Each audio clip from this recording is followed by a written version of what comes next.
वेदिकरूपिणि वेदमयि क्षीरसमुद्भवमङ्गलरूपिणि मन्त्रनिवासिनि मन्त्रनुते मङ्गलदायिनि अम्बुजवासिनि देवगणाश्रितपादयुते जय जय हे मधुसूदनकामिनि धान्यलक्ष्मि सदा पालय माम् जय वरवर्षिणि वैष्णवि भार्गवि मन्त्रस्वरूपिणि सुरगणपूजित सिद्धफलप्रद ज्ञानविकासिनि शास्त्रनुते भवभयहारिणि पापविमोचनि साधुजनाश्रितपादयुते जय जय हे मधुसूदनकामिनि धैर्यलक्ष्मी परिपालय माम्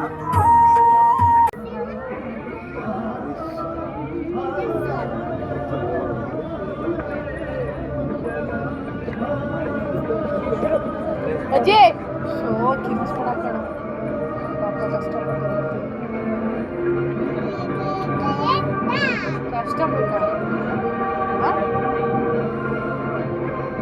ಎಷ್ಟು ತಿಂಗಳು ಮುಂಚಿತು ಅವಳ ಫೇಸ್ ನಾನು ಇದೆಲ್ಲ ಏನು ನೋಡುತ್ತಿರುವೆ? ಶ್ವೇತ ವಸ್ತ್ರಧಾರಿಗಳೇ, ತಾವು ಯಾರು? ತಾವು ನನ್ನನ್ನು ಏಕೆ ಎಬ್ಬಿಸುತ್ತಿದ್ದೀರಿ?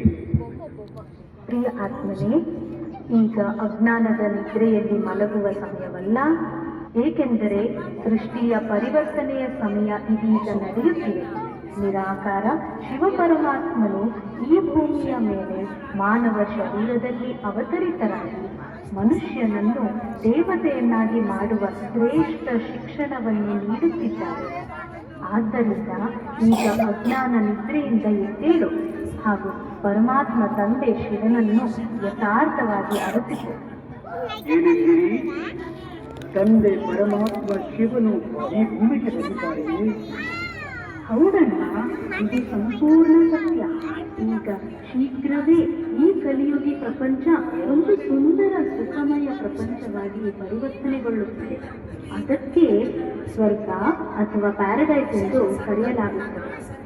ಸ್ವತಃ ಪರಮಾತ್ಮ ಶಿವನೇ ನಮಗೆ ರಾಜಯೋಗವನ್ನು ಕಲಿಸಿ ಆಧ್ಯಾತ್ಮಿಕ ಜ್ಞಾನ, ದೈವಿ ಗುಣಗಳು ಹಾಗೂ ಶಕ್ತಿಗಳಿಂದ ನಮ್ಮನ್ನು ಶೃಂಗರಿಸುತ್ತಿದ್ದಾರೆ.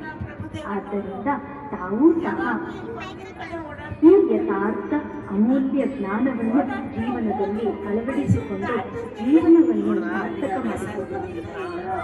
ಕೃತಜ್ಞತೆಗಳು ಸಹೋದರಿಯರೇ, ತಾವು ನನ್ನನ್ನು ಅಜ್ಞಾನದ ನಿದ್ರೆಯಿಂದ ಎಬ್ಬಿಸಿದಿರಿ. ಈ ಅಮೂಲ್ಯ ಶಿವ ಸಂದೇಶವನ್ನು ನೀಡಿದಿರಿ.